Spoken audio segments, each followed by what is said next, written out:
बिहार की राजनीति में मुकेश सहनी, उपेंद्र कुशवाहा, चिराग पासवान और जीतन मांझी के साथ बड़ा खेला हो गया है। दरअसल राजनीति में कहा जाता है कि जब तक आपके सामने दूसरा नाव विकल्प के तौर पर नहीं हो, पहले नाव को नहीं छोड़ना चाहिए। इन नेताओं ने, जिनकी चर्चा हम कर रहे हैं, इन लोगों ने बिना विकल्प के पहले नाव को छोड़ दिया है। जीतन मांझी, उपेंद्र कुशवाहा, चिराग पासवान, मुकेश सहनी किसी भी गठबंधन का हिस्सा नहीं है। ये भारतीय जनता पार्टी भी इस बात को समझ रही है कि इनके रिश्ते नीतीश कुमार और महागठबंधन के साथ अच्छे नहीं है। मंत्री का बंगला छोड़कर मुकेश सहनी ने यह स्पष्ट कर दिया है कि हमें महागठबंधन में नहीं जाना है। हाल के दिनों में जीतन मांझी ने नीतीश कुमार को टाटा बाय बाय किया है। उपेंद्र कुशवाहा के रिश्ते भी नीतीश कुमार के साथ अच्छे नहीं है। इनकी मजबूरी है भाजपा को स्वीकार करना, भाजपा के साथ जाना इनकी मजबूरी है। बिहार की राजनीति में मुकेश सहनी, उपेंद्र कुशवाहा, चिराग पासवान और जीतन मांझी के साथ बड़ा खेला हो गया है। नमस्कार, द इंडिया टॉप देख रहे हैं, मैं हूं आपके साथ बिरजू सिंह। सबसे पहले अगर आप मेरे वीडियो को यूट्यूब पर देख रहे हैं तो यूट्यूब चैनल को सब्सक्राइब कर ले, फेसबुक पर देख रहे हैं तो फेसबुक पेज को लाइक कर ले, फॉलो कर ले। दरअसल राजनीति में कहा जाता है कि जब तक आपके सामने दूसरा नाव विकल्प के तौर पर नहीं हो, पहले नाव को नहीं छोड़ना चाहिए। इन नेताओं ने, जिनकी चर्चा हम कर रहे हैं, इन लोगों ने बिना विकल्प के पहले नाव को छोड़ दिया है। इस वक्त जीतन मांझी, उपेंद्र कुशवाहा, चिराग पासवान, मुकेश सहनी किसी भी गठबंधन का हिस्सा नहीं है। राजनीतिक जानकारों की माने तो उनका ऐसा मानना है कि अगर ये लोग किसी गठबंधन का हिस्सा होते तो शायद अगर सामने वाले से जो बातचीत हो रही है अभी, अगर उस वक्त होती तो इनकी शर्तों पर गठबंधन किसी के साथ हो सकती थी। जैसी चर्चा है कि भारतीय जनता पार्टी के साथ जीतन मांझी, मुकेश सहनी, उपेंद्र कुशवाहा या चिराग पासवान जा सकते हैं। लेकिन आज की तारीख में भारतीय जनता पार्टी भी इस बात को समझ रही है कि इनके रिश्ते नीतीश कुमार और महागठबंधन के साथ अच्छे नहीं है। चिराग पासवान 20 का चुनाव नीतीश कुमार के खिलाफ लड़े तो किसी भी हाल में नीतीश कुमार उनको महागठबंधन में एंट्री नहीं दिला सकते हैं। दूसरा नाम मुकेश सहनी का है। मुकेश सहनी के रिश्ते भारतीय जनता पार्टी के साथ अच्छे नहीं थे, लेकिन हाल के दिनों में मंत्री का बंगला छोड़कर मुकेश सहनी ने यह स्पष्ट कर दिया है कि हमें महागठबंधन में नहीं जाना है। तीसरा नाम जीतन मांझी। हाल के दिनों में जीतन मांझी ने नीतीश कुमार को टाटा बाय बाय किया है। बिना किसी गठबंधन का उन्होंने गठबंधन छोड़ने का ऐलान कर दिया, बिना किसी डील का उन्होंने महागठबंधन को छोड़ दिया है।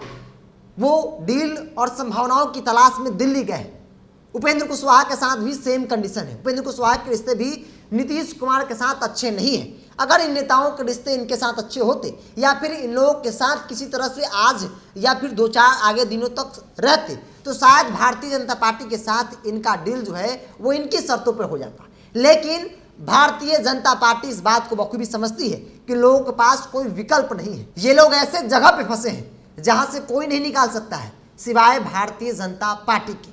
भारतीय जनता पार्टी तब निकालेगी जब ये लोग भारतीय जनता पार्टी के ऑफर को स्वीकार करेंगे।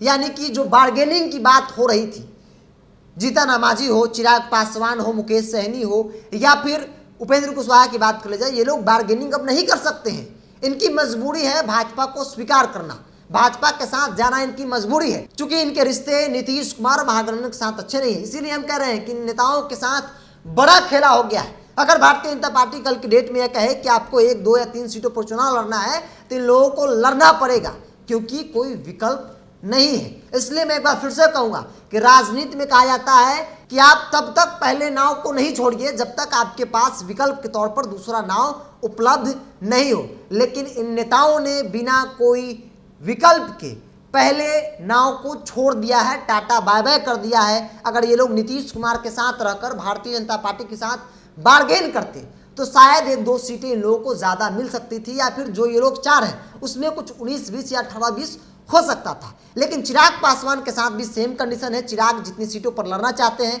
भारतीय जनता पार्टी किसी भी हाल में सीट चिराग को देने को तैयार नहीं है। भारतीय जनता पार्टी इस बात को समझ रही है कि चिराग पासवान को जितने सीट हम देंगे उतना सीट पर वो लड़ेंगे, चूंकि चिराग पासवान की मजबूरी है। चिराग करेंगे भी तो क्या कर सकते हैं।